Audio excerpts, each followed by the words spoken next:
একজন প্রাক্তন আর একজন বর্তমান। একজন দলের কর্মীর বাড়িতে যেতে গিয়ে চরম হেনস্থার শিকার। গাড়ি লক্ষ্য করে ছোড়া হলো ইট, কাদা, জুতো।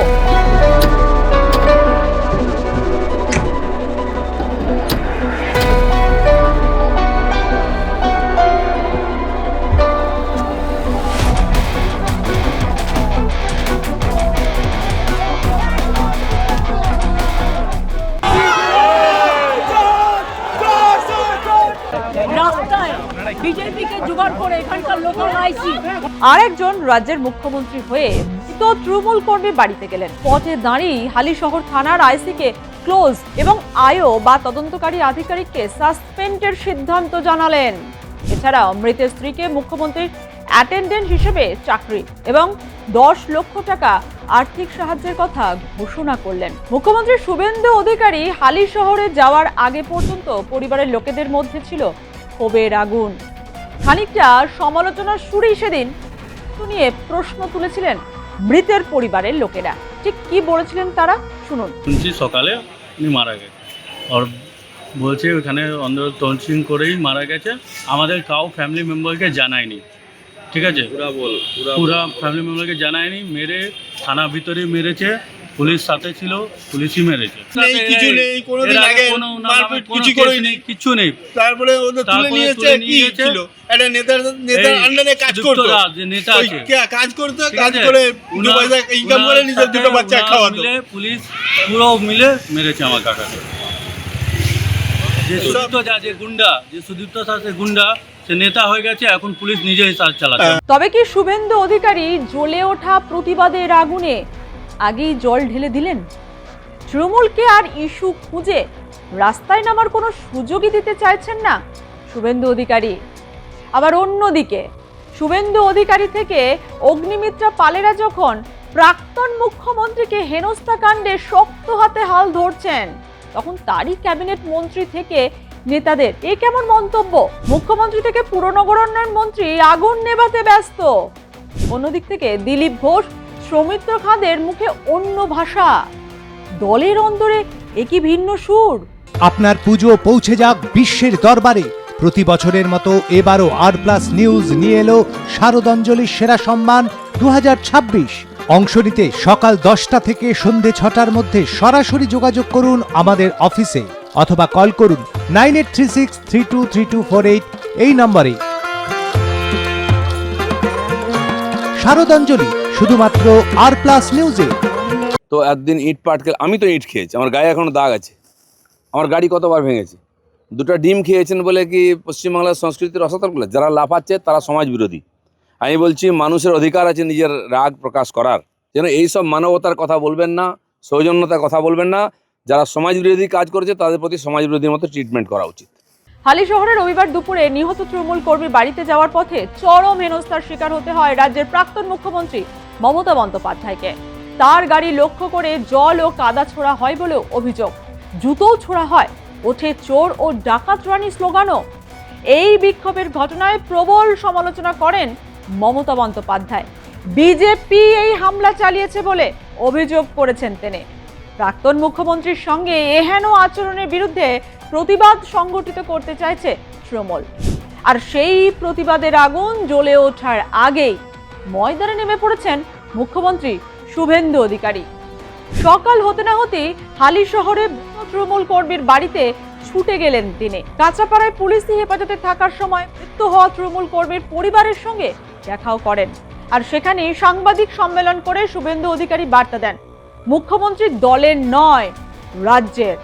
নাম না করে মমতা বন্দ্যোপাধ্যায়কে উদ্দেশ্য করে তিনি বলেন, আপনাকে শিখিয়ে দিয়ে গেলাম। শুভেন্দু অধিকারী স্বীকারও করে নিয়েছেন, পুলিশ হেফাজতে পুলিশের যে গাফিলতি রয়েছে তাও তিনি স্বীকার করে নিয়েছেন। রাজ্যের মুখ্যমন্ত্রী হাই লেভেল টিম নিয়ে এসে পরিবার যা যা চেয়েছে প্রাথমিকভাবে সেটা পূরণ করার মধ্য দিয়ে একটা মুখ্যমন্ত্রীর শুধু দলের নয় রাজ্যের, এটা আপনাকে আমি বুঝিয়ে দিয়ে গেলাম, শিখিয়ে দিয়ে গেলাম। যেটা আপনি করতে পারেননি সেটা শুভেন্দু অধিকারী করার চেষ্টা করলেন। আপনি জানিয়ে আসেননি তার রেসপন্সিবিলিটি ডিজিপি বা পুলিশ মন্ত্রী নেবে না। কি রে, তোর বেশ র্যাশ হয়েছে দেখছি। হ্যাঁ রে, কি করবো বলতো, র্যাশগুলো কিছুতেই কমছে না। অনেক কিছু ইউজ করলাম তবুও কমছে না। তুই এম্বার গৌরীদেবী হসপিটালসে দেখাতে পারিস, ওখানে ভালো এক্সপিরিয়েন্স ডার্মাটোলজিস্ট আছে। গৌরী দেবী হসপিটাল, রাজবাঁধ, দুর্গাপুর। যোগাযোগ 8001003333, 8001113333। আর এখানেই বাজি মাছ শুভেন্দু অধিকারীর। রাজনৈতিক বিশ্লেষকদের মতে শুভেন্দু অধিকারী ভালো করেই জানেন কোন রোগের কি ওষুধ, সমালোচনাকে কিভাবে হারাতে হয়। শুভেন্দু অধিকারীর সুরে বিজেপির রাজ্য সভাপতি শ্রমিক ভট্টাচার্য একইভাবে প্রাক্তন মুখ্যমন্ত্রীর গাড়িতে কাদা, পাথর, ইট ছোড়াকে সমালোচনা করেছেন। পাশাপাশি অগ্নিমিত্রা পালও এই ঘটনার নিন্দা করেছেন। দূর দূর পর্যন্ত বিজেপির সঙ্গে এর কোনো যোগাযোগ নেই।